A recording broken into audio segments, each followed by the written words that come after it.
আসসালামু আলাইকুম প্রিয় দর্শক, অন্য মঞ্চের আলাপচারিতায় আপনাদের সকলকে আমন্ত্রণ জানাই। বাংলাদেশের রাজনীতি নিয়ে বিদেশিদের আগ্রহ বরাবরই ছিল। বিশেষ করে রাজনৈতিক বিবাদ যত বাড়ে, নির্বাচন যখন ঘনিয়ে আসে, তখন প্রতিবারই দেখা যায় বিদেশি পরাশক্তিগুলোর রাষ্ট্রদূতদের তৎপরতা।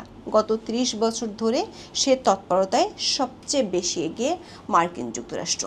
এবারও তার ব্যত্যয় ঘটছে না। সবশেষ ১১ই আগস্ট সরকার সমর্থিত কিংস পার্টি এনসিপির ৪ নেতার সাথে নিজ বাসভবনে বৈঠক করেছেন বাংলাদেশে নিযুক্ত মার্কিন ভারপ্রাপ্ত রাষ্ট্রদূত বা চার্জ অ্যাফেয়ার্স ট্রেসিয়ান জ্যাকবসন। সূত্রগুলো বলছে, কক্সবাজার স্ক্যান্ডালকে ঘিরে এনসিপির মধ্যে দেখা দেয়া অভ্যন্তরীণ কোন্দল নিরসনের জন্যই এই বৈঠক হয়েছে। দলটির ভাঙ্গন ঠেকাতে মার্কিন ভারপ্রাপ্ত রাষ্ট্রদূত আম্পায়ারের ভূমিকা পালন করছেন। এর আগে রাজনৈতিক দলগুলোর সাথে সিরিজ বৈঠকও করেছিলেন তিনি। গত মাসে জ্যাকবসন লন্ডন উড়ে গিয়েছিলেন বিএনপির ভারপ্রাপ্ত চেয়ারম্যান তারেক রহমানের সাথে বৈঠক করার জন্য। সূত্রগুলো বলছে, ভারতের কলকাতায় আওয়ামী লীগের নেতাদের সাথেও বৈঠক করেছে কয়েকটি দেশের মিশনের কর্মকর্তারা। বিদেশিদের এমন তৎপরতায় প্রশ্ন উঠছে, আবার কি সেই পর্দার আড়াল থেকে সেই টুরিস্ট গ্রুপ কলকাঠি নাড়তে শুরু করেছে? ২০০৭ সালে রাষ্ট্রদূতদের টুরিস্ট গ্রুপের তৎপরতাকে অনেকেই বিদেশি ষড়যন্ত্র বলে থাকেন। বিগত কয়েকটি নির্বাচনেও মার্কিন রাষ্ট্রদূত সহ পরাশক্তিগুলোর তৎপরতা ছিল চোখে পড়ার মতো। এর মধ্যে কোনো রাজনীতিবিদ বলা শুরু করেছে, ফেব্রুয়ারিতে আদৌ নির্বাচন হবে কি না সেটি নির্ভর করছে মার্কিন যুক্তরাষ্ট্র কি চায় তার উপর। এই কথা যদি সত্যি ধরে নেয়, তাহলে কি এদেশের আন্দোলন, জনগণের রায় এসব কিছু লোক দেখানো? বিস্তারিত জানতে চলুন যাওয়া যাক বিশ্লেষণ।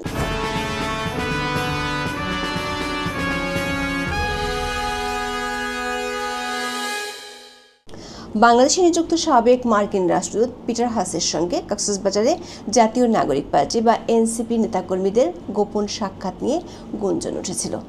সেই রেশ কাটতে না কাটতেই বর্তমান ভারপ্রাপ্ত রাষ্ট্রদূত ট্রেসিয়ান জ্যাকবসনের সঙ্গে এনসিপি নেতাদের গুরুত্বপূর্ণ বৈঠক অনুষ্ঠিত হয়েছে। দৈনিক কালবেলায় প্রকাশিত খবরে বলা হয়েছে, ১১ই আগস্ট বিকেল ৫টা থেকে ৬টা পর্যন্ত গুলশানে মার্কিন রাষ্ট্রদূতের নিজ বাসভবনে এনসিপির কেন্দ্রীয় নেতাদের সঙ্গে এই বৈঠক অনুষ্ঠিত হয়। এ সময় ট্রেসিয়ান জ্যাকবসন এবং দূতাবাসের পলিটিক্যাল কাউন্সিলর এরিক গিলান উপস্থিত ছিলেন। অন্যদিকে এনসিপির পক্ষ থেকে দলটির আহ্বায়ক নাহিদ ইসলাম, সদস্য সচিব আক্তার হোসেন, সিনিয়র যুগ্ম সদস্য সচিব ডাক্তার তাসনিম জারা এবং যুগ্ম সদস্য সচিব ও কূটনৈতিক প্রতিনিধি আলাউদ্দিন মোহাম্মদ উপস্থিত ছিলেন। কালবেলার খবরে বলা হয়েছে, মার্কিন রাষ্ট্রদূতের নিজ বাসভবনে অনুষ্ঠিত ওই বৈঠকে বাংলাদেশের বর্তমান রাজনৈতিক পরিস্থিতি, আসন্ন জাতীয় নির্বাচন, গণতান্ত্রিক প্রক্রিয়া এবং আন্তর্জাতিক সহযোগিতা নিয়ে মতবিনিময় হয়েছে। রাষ্ট্রদূত জ্যাকবসন আসন্ন নির্বাচন নিয়ে এনসিপির পরিকল্পনা সম্পর্কে জানতে চান। তবে নাম প্রকাশ না করার শর্তে এনসিপির একটি সূত্র বলছে, কক্সবাজার স্ক্যান্ডালকে কেন্দ্র করে এনসিপির শীর্ষ নেতাদের মধ্যে বিরোধ দেখা দিয়েছে। আবার এই স্ক্যান্ডালে সাবেক মার্কিন রাষ্ট্রদূত পিটার হাসের নাম আলোচনায় আসায় বিব্রতকর পরিস্থিতিতে পড়েছে বাংলাদেশের মার্কিন দূতাবাস। এনসিপির বিরোধ মেটাতে মার্কিন রাষ্ট্রদূতের বাসায় করণীয় নিয়ে আলোচনা হয়েছে। সূত্রগুলো বলছে, এনসিপি নেতাদের বিরোধ মেটানোর জন্য মার্কিন ভারপ্রাপ্ত রাষ্ট্রদূত যে মধ্যস্থতা করছে, এটি নতুন কিছু নয়। এর আগে একাধিকবার জাতীয় পার্টির ভাঙ্গন ঠেকাতে দেশটির রাষ্ট্রদূত অতীতে মধ্যস্থতা করেছিল। কক্সবাজার স্ক্যান্ডাল নিয়ে নানা মত এবং এর নানামুখী প্রতিক্রিয়া একটি বিষয় স্পষ্ট, ঘটনা যাই ঘটুক, সাধারণ মানুষজন যে বিশ্বাসের আসনে শেখ হাসিনা সরকারকে পতনের আন্দোলনের নায়কদের বসিয়েছিলেন, সে অবস্থানে তারা আর নেই।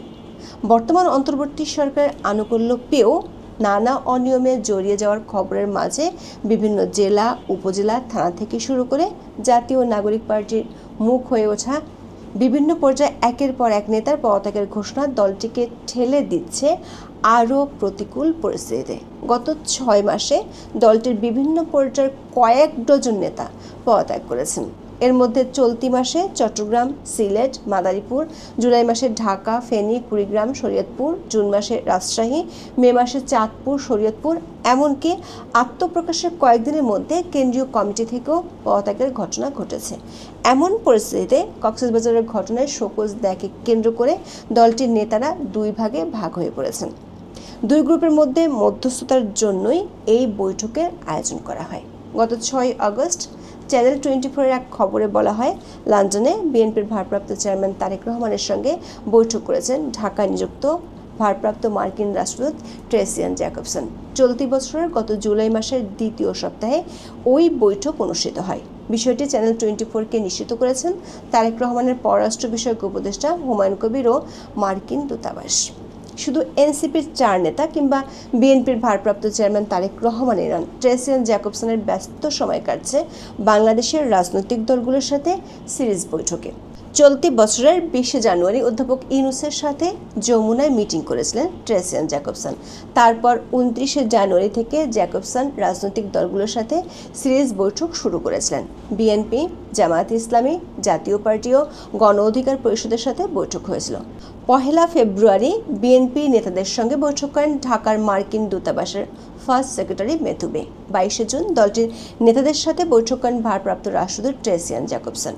21 জুলাই জামায়াতে ইসলামের আমির ডক্টর শফিকুর রহমানের সঙ্গে দলটির মগবাজারের কার্যালয়ে গিয়ে বৈঠক করেন জ্যাকবসন।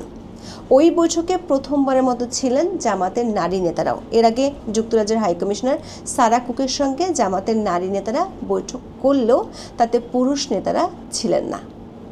মহিলা জামাতের নেতারা রাষ্ট্রদূতকে একটি জামদানি শাড়ি উপহার দেয়। শুধু মার্কিন রাষ্ট্রদূতই নয়, জার্মানি, যুক্তরাজ্য, চীনসহ বিশ্বের পরাশক্তিগুলোর রাষ্ট্রদূতরা নিয়মিত বিরতিতে বাংলাদেশের রাজনৈতিক দলগুলোর সাথে বৈঠক করছেন। চীনা দূতাবাসের অধীনে বিএনপি, জামাত ও এনসিপি নেতারা এরই মধ্যে চীন সফর করে এসেছেন। যুক্তরাজ্যের হাইকমিশনার সারা কুক এ নিয়ে এনসিপি নেতাদের সাথে কমপক্ষে 3 বার বৈঠক করেছেন। আবার গত বছরের 5 আগস্টের পর থেকে আওয়ামী লীগ ও এর নেতাদের প্রকাশ্য কোনো তৎপরতা নেই। 10 মে দলটির কার্যক্রম নিষিদ্ধ করেছে সরকার। দলটির বহু নেতা বর্তমানে ভারত, যুক্তরাজ্য, কানাডা ও যুক্তরাষ্ট্রে অবস্থান করছেন। সূত্রগুলো বলছে, কলকাতায় কয়েকটি দেশের মিশনের কর্মকর্তারা আওয়ামী লীগের নেতাদের সাথে একাধিক বৈঠক করেছেন।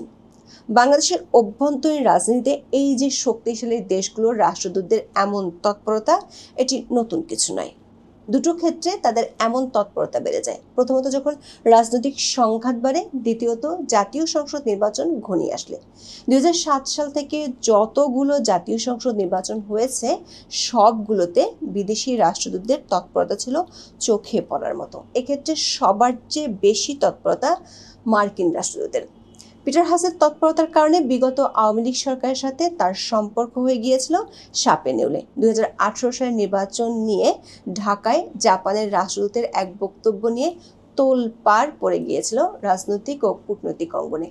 তবে ব্যাপক মাত্রায় বাংলাদেশের রাজনীতিতে এক প্রকার প্রকাশ্যে বিদেশি রাষ্ট্রদূতদের তৎপরতা শুরু হয়েছিল 2007 সালের 1/11-এর আগে। উইকিলিক্সের প্রকাশিত মার্কিন রাষ্ট্রদূত প্যাট্রিসিয়া বিউটিনিসের গোপন তারবার্তা থেকে জানা যায়, ঢাকাস্থ পশ্চিমা কূটনীতিকরা বাংলাদেশের রাজনৈতিক পরিস্থিতি পর্যালোচনার জন্য নিজেদের মধ্যে নিয়মিত বৈঠক করতেন, যার নাম দেওয়া হয়েছিল টুয়েস্টে গ্রুপ বা কফি গ্রুপ। এর সাথে সম্পৃক্ত ছিল America, Britain, Canada, Australia, Germany এবং জাতিসংঘের প্রতিনিধি। এই গ্রুপে জাপানকেও আমন্ত্রণ জানানো হয়েছিল। 2007 সালের 4 জুন দ্য ওয়াল স্ট্রিট জার্নালে প্রকাশিত এক প্রতিবেদনের মাধ্যমে জানা যায়, খালেদা জিয়া এবং শেখ হাসিনার সাথে বৈঠকে তৎকালীন মার্কিন রাষ্ট্রদূত প্যাট্রিসিয়া বিউটিনিস বলেছিলেন, পরিস্থিতির অবনতি হলে সেনাবাহিনী হস্তক্ষেপ করতে পারে, তবে রাজনৈতিক সরকার ক্ষমতায় থাকলে বরাবরই বিরোধী দলগুলোকে দেখা যায় নানা ঘটনায় রাষ্ট্রদূতদের দ্বারস্থ হতে। এসব দলই আবার ক্ষমতায় গেলে কূটনীতিকদের সবসময় কূটনৈতিক শিষ্টাচার মেনে চলার পরামর্শ দিয়ে থাকে। বিশ্লেষকেরা মনে করেন, বিদেশি রাষ্ট্রদূতদের কাছে এই ধর্ণা দেওয়ার রাজনীতি মূলত তাদেরকে দিয়ে সরকারকে চাপ দেওয়ার জন্য, পর্দার আড়ালে বোঝাপড়া করার জন্যই এমন বৈঠক হয়। আর দূতাবাসগুলো এই সুযোগে নিজ নিজ দেশের স্বার্থ নিশ্চিত করতে চায় রাজনৈতিক দলগুলোর কাছ থেকে। সম্প্রতি রাখাইন করিডোর ও চট্টগ্রাম বন্দর ইস্যু নিয়ে বিরোধ দেখা দিলে বাংলাদেশের যুক্তরাষ্ট্র ও যুক্তরাজ্যের রাষ্ট্রদূতের তৎপরতা বেশ বেড়ে গিয়েছিল। অতীতে দেখা গেছে, যখনই নির্বাচন ঘনিয়ে আসে তখনই দূতাবাসগুলোর তৎপরতা বেড়ে যায়। এমনকি নির্বাচনকে ঘিরে তাদের যৌথ বিবৃতি দেওয়ার নজির আছে।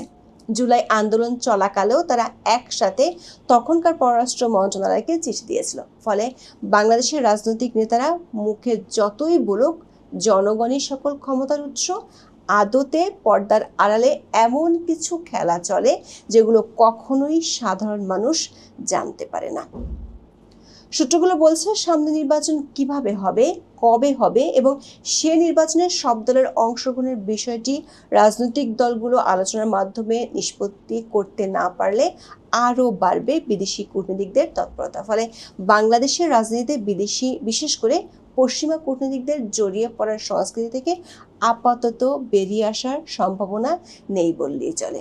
এখন এ পর্যন্ত। সবাই ভালো থাকুন, সুস্থ থাকুন, নিরাপদে থাকুন। দেখা হবে আগামী পর্বে।